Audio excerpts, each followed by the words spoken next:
बच्चों, इस मंत्र में शुनशेव ऋषि वरुण देव से अपनी रक्षा की याचना करते हुए दिखाई दे रहे हैं। कवि शक्तिशाली वरुण देव की कृपा के अभिलाषी हैं, अतः वे यहाँ पर उनके संरक्षण की प्रार्थना करते हैं। इमं मे वरुण श्रुधि हवम अद्या च मृलय त्वाम अवस्युर आचक्रे। इमम अर्थात इस, में अर्थात मेरी, तो इस मेरी वरुण देव कहते हैं कि इस मेरी श्रुति अर्थात यानी सुनो, इस हे वरुण देव मेरी इस श्रुति अर्थात सुनो, हवम यानी पुकार को, हवम अर्थात पुकार को, तो इमम इस में अर्थात मेरी, हे वरुण देव इस मेरी श्रुति अर्थात सुनो, हवम अर्थात पुकार को, अद्य अजी आज यानी आज तुम मेरी पुकार को सुनो, चय मृलय और हमें मृलय अर्थात सुख प्रदान करो। तो हे वरुण देव मेरी इस करुण पुकार को आप सुनिए और मृलय अर्थात मुझे सुख प्रदान करो। त्वाम अर्थात रक्षा प्राप्त करने का इच्छुक, त्वाम अवस्यु अर्थात तुम्हारे, तुमसे, अवस्यु अर्थात रक्षा प्राप्त करने का इच्छुक, आचक्रे आचक्रे अर्थात बुला रहा हूँ, मैं तुम्हें यहाँ पर बुला रहा हूँ। क्यों? क्योंकि मैं आपसे रक्षा प्राप्त करना चाहता हूँ। तो हे वरुण देव मेरी इस पुकार को सुनो, मुझे आज तुम सुख प्रदान करो और रक्षा प्रदान करो, क्योंकि रक्षा प्राप्त करने का इच्छुक मैं तुम्हें बुला रहा हूं, आह्वान कर रहा हूं। इस मंत्र के पहले और दूसरे चरण में प्राप्त होने वाले श्रुधि तथा अद्या शब्द अंत में दीर्घ गए हैं, इसे संहिता दीर्घ कहा जाता है। आपके उत्तम पुरुष आज के जो शब्द है वो उत्तम पुरुष एक वचन का रूप है। इसमें बोलने वाले के अर्थ कई धातु या तृप्त करने वाली अर्थ वाली चक्र धातु है। अगला मंत्र देखो, त्वं विश्वस्य मेदिरे दिवस्य गमश्च राजसी से यावनी प्रतिशुद्धि। इस मंत्र में शुनशेव मुनि वरुण देव से इस बात के लिए आग्रह कर रहे हैं कि वे उन्हें पूर्ण सुरक्षा प्रदान करे। त्वम अर्थात तुम, त्वम अर्थात तुम, विश्वस्य अर्थात ब्रह्मांड, मेधिरे यानी प्रज्ञावान वरुण, यह वरुण देव के विशेषण के रूप में प्रयोग हुआ है कि हे मेधिरे, हे वरुण देव, हे प्रज्ञावान वरुण देव, तुम ब्रह्मांड, दिवस और धूलोक और गमश्य और भूलोक को राजसी प्रकाशित करते हो।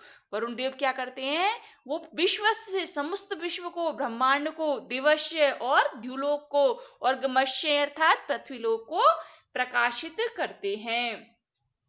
से इस प्रकार के सुप्रसिद्ध, जो कि ऊपर सारी विशेषताओं से युक्त है, इस प्रकार के वरुण देव यामनी अर्थात मार्ग में, प्रतिश्रुति प्रतिज्ञाबद्ध बनो, यानी हमसे हे वरुण देव तुम इस प्रकार से प्रतिज्ञा करो कि मैं तुम्हारी रक्षा करूंगा। तो से यामनी हमारे जो मार्ग के प्रति और प्रतिज्ञाबद्ध बनो। यामनी में जाने के अर्थ वाली यह धातु है। इस मंत्र का भाव यह निकलता है कि प्राणी संसार में यात्री के समान आता है और अपनी यात्रा को पूरी करके चला जाता है।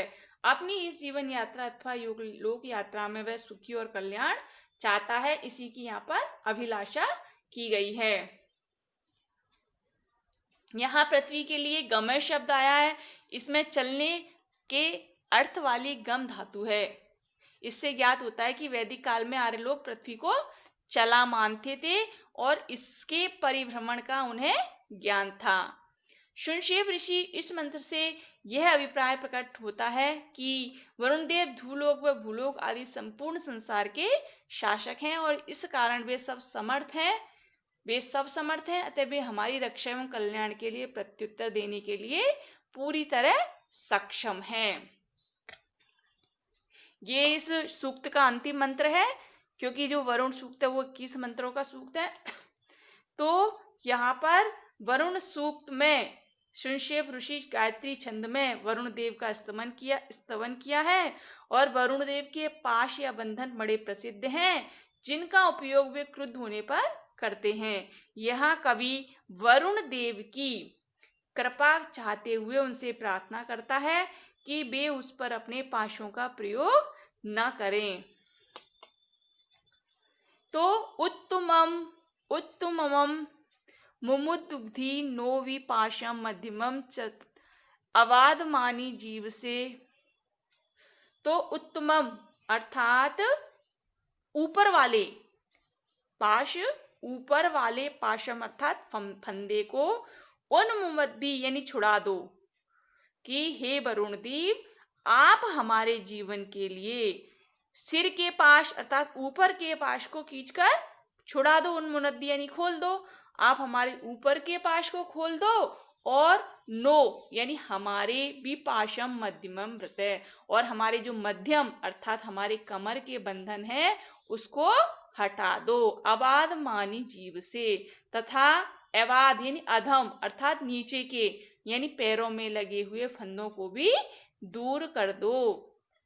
तो उत्तमम मुमुद्भि नो विपाशम मध्यमम व्रतम अवाद मानी जीव से, आप हे वरुण देव हमारे जीवन के लिए आप हमारे सिर के पाश को खींचकर खोल दो, मध्यवर्ती कमर के बंधन को हटा दो और पैरों में लगे हुए फंदों को भी दूर कर दो। लौकिक संस्कृत में यमराज का पाश या फंद्या सुप्रसिद्ध है। यह कृष्ण वर्ण का वलिष्ठ देव अपने वाहन महिष पर बैठकर पूरे संसार में अवाध गति से भ्रमण करता है और चाहे जिस प्राणी पर अपने पाश का प्रयोग कर उसे समाप्त कर डालता है। यह न किसी की उम्र देखता है और न किसी अन्य बात का लिहाज करता है। ठीक इसी प्रकार से पाश या बंधन या फंदे वैदिक काल में वरुण के माने गए हैं।